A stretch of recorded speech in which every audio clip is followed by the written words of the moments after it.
countries effective later this week. The new countries include Kyrgyzstan, Myanmar, and 4 African nations.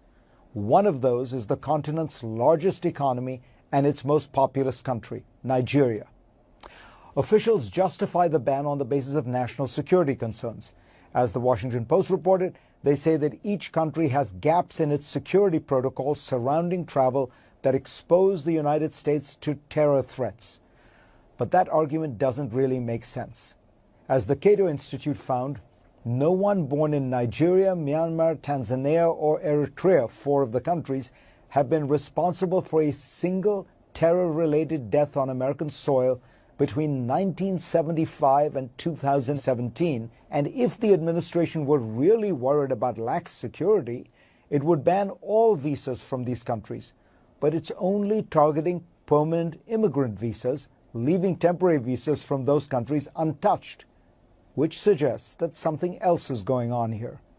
Last year, when Trump unveiled a new immigration plan, White House aides told the Washington Post that Trump wanted high-skilled, well-educated, English-speaking immigrants who could assimilate easily and give back to the country.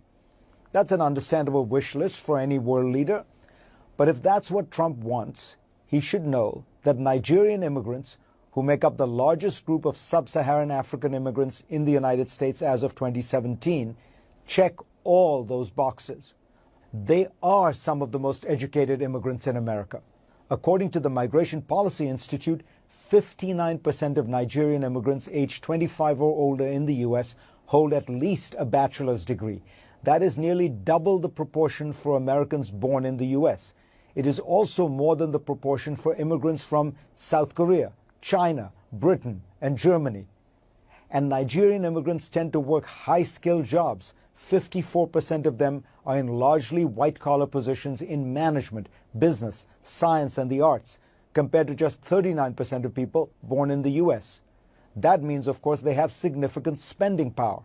According to a new report by the New American Economy Research Fund, in 2018, Nigerian immigrants in the United States made more than $14 billion and paid more than $4 billion in taxes.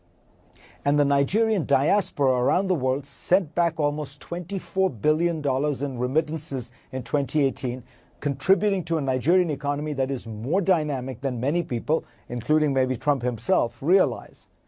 Nigeria was once thought to be just an oil economy, but today services account for more than 50% of its GDP. Technology is now 10%, according to the Center for Global Development. A growing middle class is increasingly educated and aspirational. Nigeria is America's second largest African trading partner, and the U.S. wants to double existing trade and investment in Africa. As the former ambassador to Nigeria, John Campbell, notes, that goal, taken alongside the ban, amounts to, quote, policy incoherence, unquote. In terms of politics, however, it has an obvious dark logic.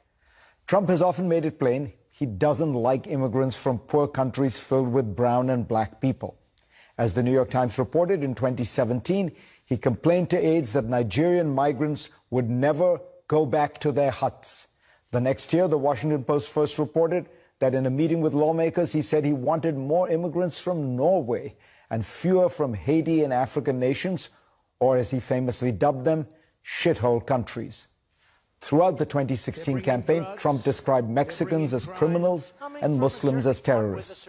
The Nigeria travel ban reminds us, I suppose, that Donald John Trump is back on the campaign trail.